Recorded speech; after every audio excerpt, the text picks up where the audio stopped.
अगर आप इतने ही ईमानदार थे, आपने अरुण जेटली से माफ़ी मांगी, नितिन गडकरी से सशर्त माफ़ी मांगी, आपके पास 1138 पन्नों का शीला दीक्षित के खिलाफ सबूत था, वो सबूत आज तक कहाँ गया मुझे कुछ नहीं पता चला। ईमानदारी ऐसी दिखती है। अगर ये बताइए कि ये कह रहे हैं कि हम ईमानदार हो गए, तो ईमानदार हुए कब से? या जब से आंदोलन में कूदे तब से ईमानदार थे? जिन्होंने उस टाइम कहा कि मैं अपने बच्चों की कसम खाता हूँ कि मैं राजनीति में नहीं आऊँगा, तब अलग ईमानदारी थी, आज वो कन्वर्ट हो गई है।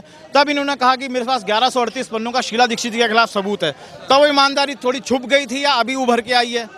ये बताइए। राजनीति है, नेता टूटेंगे, एमएलए टूटेंगे, एमपी टूटेंगे, लेकिन जो एक दम भर के कि हम कट्टे ईमानदार हैं हमारे को, आप ये बताइए, वो कह रहे हैं 20-20 करोड़ रुपए में दिल्ली का एक एमएलए बिक रहा है। ये तो बहुत, अगर ऐसा ही होता तो अगर आप 20 करोड़ का अब दावा कर रहे हैं तो इससे पहले तो अमेरिका खरीद चुका होता। मैं हूं विमल त्यागी और आप देख रहे हैं यूथ मीडिया टीवी। आज चर्चा करेंगे जो दिल्ली में माहौल बना हुआ है राजनीति का, कि अरविंद केजरीवाल जी की पार्टी आरोप लगा रही है कि बीजेपी उनके विधायकों को खरीदने की कोशिश कर रही है।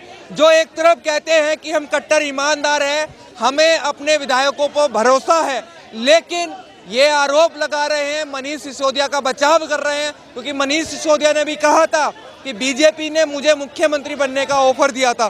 तो दिल्ली की जनता क्या सोचती है इस मुद्दे पर? उनकी क्या राय है कि क्या वाकई में अब बीजेपी खरीद फरोख्त की राजनीति पर उतर आई है? जी देखिए, अगर बीजेपी खरीद फरोख्त की राजनीति पर, अगर मेरा जहां तक मानना है कि दिल्ली में उतर आती, तो सबसे पहले बिकने वाले आप वाले मेंबर होते। जिस हिसाब से इन्होंने झूठ का पुलिंदा एक बना के काफ़ी प्रचार किया कि हमने इतने अस्पताल खड़े कर दिए, इतने स्कूल खड़े कर दिए। अगर आप दिल्ली के किसी भी सरकारी स्कूल में जाके देखेंगे तो हालत आपको पता चल जाएगी। उनके खुद के ट्विटर अकाउंट पे सिर्फ 3 अस्पतालों का जिक्र है जिनका फॉर्मेशन वो 50% से कम है, जबकि वादा वो कर रहे हैं कि 11 अस्पताल हमने बना लिए। रही बात, ये कह रहे हैं कि हमारे 20 करोड़ लोग बिक गए, 20 करोड़ ये बिक गए, हमारे पास ये ऑफर आया। आप इस चीज़ को कोर्ट में प्रूफ कीजिए ना। तो वो सबूत आप पहले कह रहे हैं हम ईमानदारी के लिए आए हैं, फिर अपने आप सत्येंद्र जैन, जिसे कोर्ट ये मान चुकी है, कोर्ट के हाई कोर्ट के फैसले में सुरक्षित है कि ऐसा आदमी पब्लिक लॉ एंड ऑर्डर को सिचुएशन करने कंट्रोल में गवर्नमेंट में नहीं होना चाहिए, फिर भी ये उनको अपने एक्टिव से निकाल रहे थे।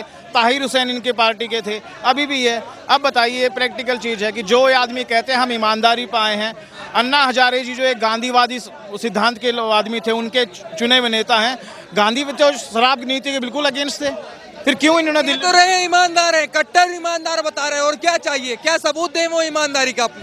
ईमानदारी का सबूत ये दीजिए ना, ईमानदारी का सबूत ये दीजिए। ये बताइए ताहिर हुसैन का क्या रोल था, ये बता दीजिए। आपके जो नेता सत्येंद्र जैन हेल्थ मिनिस्टर हैं, वो अभी जेल में, उनको आपने अपनी ईमानदारी का सबूत देते हुए निकाला?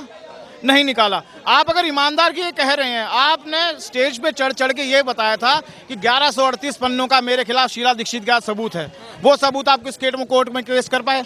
आपने ये कहा था अरुण जेटली के खिलाफ आरोप लगा के आपने सशर्त कोर्ट में उनसे माफ़ी मांग ली थी, तब वो ईमानदारी कहाँ गई? ईमानदारी कोई पहलू नहीं है कि 5 दिन के अंदर आदमी के अंदर आए और 15 दिन चली जाए। ईमानदारी अगर रहती है तो कंटिन्यू रहती है। आदमी एक बार बेईमान हो, 100 बार बेईमान हो, बेईमान हो जाता है। बेईमान है मतलब ये? जी पक्का बेईमान है। कह रहे तोड़ फोड़ की राजनीति करने पे उतारू है बीजेपी। मनीष सिसोदिया इतना अच्छा काम कर रहे हैं, उनको खरीदने की बात कर रहे हैं। जी आप बताइए, मनीष सिसोदिया जी ने कौन सा काम? अभी आज की डेट में अरविंद केजरीवाल जी के पास एक भी महकमा नहीं है सरकारी तंत्र का। मनीष सिसोदिया जी 17 महकमा पाने बैठे हैं। सत्येंद्र जैन के बाद उनके पास हेल्थ मिनिस्ट्री भी आ गई है। आप ये बताइए, अगर ये खुद ही इतने ईमानदार कह रहे हैं कि हम बहुत ज़्यादा ईमानदार हैं, तो ईमानदार जो लोग हैं वो सड़कों पे धरना दे रहे हैं क्या? ईमानदारी, अब एक बताइए, ईमानदारी को कहते हैं कि जो अगर दीपक की लो होती है ना, तो उसको आंधी वगैरह मिटा नहीं पाती, वो दूर से ही दिख जाती है। 20 करोड़ कोई रकम होती है आज की डेट में? आप ये कह रहे हैं कि हमारे नेताओं पे 20 करोड़ का वो लगा, हम सारे नेता ईमानदार हैं, ये हैं वो हैं। यार आपकी ईमानदारी तो सब कुछ देखे जा रही है ना, कोर्ट्स तक में आपकी ईमानदारी दिखाई जा रही है कि किस तरह से सत्येंद्र जैन के खिलाफ कोर्ट में हुआ, ताहिर हुसैन आपकी पार्टी के वो थे, अमानतुल्लाह खान आपकी पार्टी के थे, वो हुआ। मतलब दिखाई जा रही है कोर्ट में जाके? अरे तो ईमानदारी दिखाई कहाँ जा रही है? सर कोर्ट ने तो ये कह दिया सत्येंद्र जैन जी को, गवर्नमेंट से मेरा आदेश है, मतलब आदेश नहीं है, रिक्वेस्ट है कि ऐसे व्यक्ति को एक पब्लिक पोस्ट पे नहीं रहना चाहिए। क्या उस पर कार्रवाई हुई अब तक? तो ईमानदारी कहाँ रह गई? वो कह रहे हैं कि बीजेपी 20 करोड़ में विधायक खरीदने की कोशिश कर रही है, मनीष सिसोदिया को खरीदने की कोशिश कर ली। इस पर क्या विचार है? क्या वाकई में ऐसा हो रहा है? देखिए, ये लोग पहले तो खुद ही बिके हुए हैं और ये केवल सरकार को बदनाम करने की कोशिश हो रही है, ठीक है। और यहाँ भारतीय जनता पार्टी ने काम न कभी करती है न कभी करेगी, ठीक है। ये लोग केवल सरकार को बदनाम करने के लिए भारतीय जनता पार्टी काम ही नहीं करती। बिल्कुल नहीं करती, मतलब खरीद रही है विधायकों को? बिल्कुल नहीं करती, बिल्कुल नहीं, क्या कह रहे हो, विधायकों को खरीद रही है? ना ना विधायक को कुछ नहीं खरीद रही है। ये कह रहे 20 करोड़ का आरोप लगा दिया। गलत आरोप लग रहा है सर। हाँ, वो सारी जनता जानते हैं, ये चुनाव आएगा तो देखिएगा। ये भी तो कह रहे हैं कि खरीद रही है विधायक। नहीं नहीं नहीं, बिल्कुल गलत। अब ये कह रहे हैं कि नहीं खरीद रही, सारी जनता जानती है।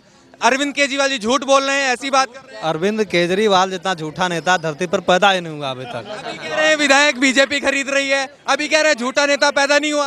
हाँ, मैं एक ही जगह बोल रहा हूँ, मैं एक ही जगह बोल रहा हूँ, अरविंद केजरीवाल जैसा झूठा नेता भी धरती पर पैदा ही नहीं हुआ। ठीक है, जो बीजेपी विधायक खरीद रही है उसके आरोप लगा रहे हैं। अब ये आरोप बिल्कुल बेबुनियाद है और ये गलत है। आरोप है, आप क्या कहोगे? दिल्ली में आरोप लगा रहे हैं कि बीजेपी विधायक खरीद रही है, 20-20 करोड़ रुपए का ऑफर दिया जा रहा है। आम आदमी पार्टी को तोड़ के आ जाइए, मनीष सिसोदिया को उप मुख्यमंत्री बनाया जाएगा, तो क्या कहोगे? भैया केजरीवाल जी जो ये बोल रहे हैं कि बीजेपी हमारी विधायक खरीद रही है, केजरीवाल जी सिर्फ समाचार में रहने के लिए, ये जो उनके ऊपर सीबीआई के छापे पड़े, ये जो मनीष सिसोदिया ने चोरी किया गरीबों का पैसा, उसका जो पोल खोल हो रहा है, उसके ऊपर परत डालने के लिए ये केजरीवाल जी ऐसे ऐसे प्रतिलाभ अल्पा रहे। जनता जानती है, जनता जानती है कि भाजपा ऐसी पार्टी नहीं है कि किसी को खरीदने जाएगी। भाजपा उसी को अपने पार्टी में लेती है जो उसके पास आते। केजरीवाल जी को मैं जानता हूं, केजरीवाल जी एक बार नहीं 10 बार इस दिल्ली से माफी मांग चुके हैं। अब इस शराब को जो ये नीति चालू किए थे और वापस लिए, अब इस पे भी बहुत जल्दी माफी मांगने वाले हैं। अब कह रही उन्हें दिल्ली की जनता माफ नहीं करेगी। दिल्ली की जनता जानती है कि केजरीवाल जैसा झूठा फौरेबी कोई नेता नहीं हुआ जो जनता को झूठे झूठे वादे बोला कि देश को, दुनिया में हम दिल्ली को एक बेहतरीन राजधानी बनाएंगे। बनी नहीं क्या राजधानी थी? लंदन बनाने की बात कर रहे थे केजरीवाल जी। तो आज लंदन नहीं, आज दिल्ली को उन्होंने ऐसी जगह बना दिया है। मैं एक बार और सोच रहा हूँ केजरीवाल जी को जो ये सब समझा सकते थे, उन्हें तो उन्होंने अपनी पार्टी से भगा दिया। ऐसे ऐसे नेता थे जिन्हें केजरीवाल भगा दिए और ऐसे ऐसे लोगों को अपनी पार्टी में बुलाए जिन्हें अपनी अंगुलियों पे नचा सके। अपनी अंगुलियों पे नचाने वाला नेता केजरीवाल है। और केजरीवाल देश को ही नहीं, देश को तो बर्बाद कर ही रहा है, देश के बाहर भी जाके देश की बदनामी करवाता है ये केजरीवाल। वो तो कह रहे हैं कट्टर ईमानदार हम हैं, महाराणा प्रताप के वंशज हम हैं, भगत सिंह के वंशज हम हैं। तो ये बताइए, तो आप उनसे नाराज क्यों हैं जब ईमानदारी का सबूत दे रहे हैं, अपने आप को कह रहे हैं कि कट्टर ईमानदार तो हम ही हैं? जी, अगर केजरीवाल जी कट्टर ईमानदार हैं तो उन्हें जांच होनी देनी चाहिए थी। उनको आरोप नहीं लगाना चाहिए था कि हमारी पार्टी के विधायकों को भाजपा खरीद रही है। भाजपा उसी कभी किसी को नहीं खरीदती। केजरीवाल जी आपको सब जानते हैं।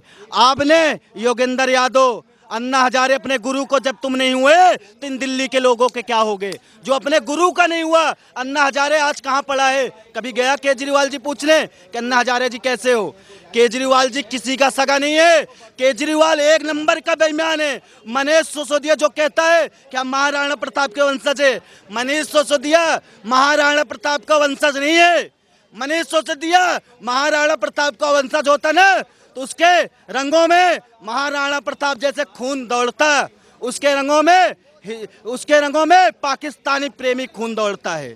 वो पाकिस्तानी समर्थित नेता है। उसे पता है पाकिस्तान का गुणगान करेंगे और गरीबों की बात करेंगे तभी हमें जनता वोट देगी। गरीबों की बात करके गरीबों के लिए कोई काम नहीं करते ये लोग। इतना अच्छा शिक्षा मॉडल ला दिया है, न्यूयॉर्क टाइम में उनके आर्टिकल छप रहे हैं, दिल्ली की शिक्षा की बात हो रही है, वो कितना अच्छा काम चाहिए था उनसे। भैया जो वो विदेशों में समाचारों में आ रहे ना, विदेशों में जो समाचारों में आ रहे, वहाँ के समाचारों के लोगों को बिना दिल्ली में तो आते नहीं कभी समाचार में, इंडिया में तो आते नहीं, विदेशों में आएंगे।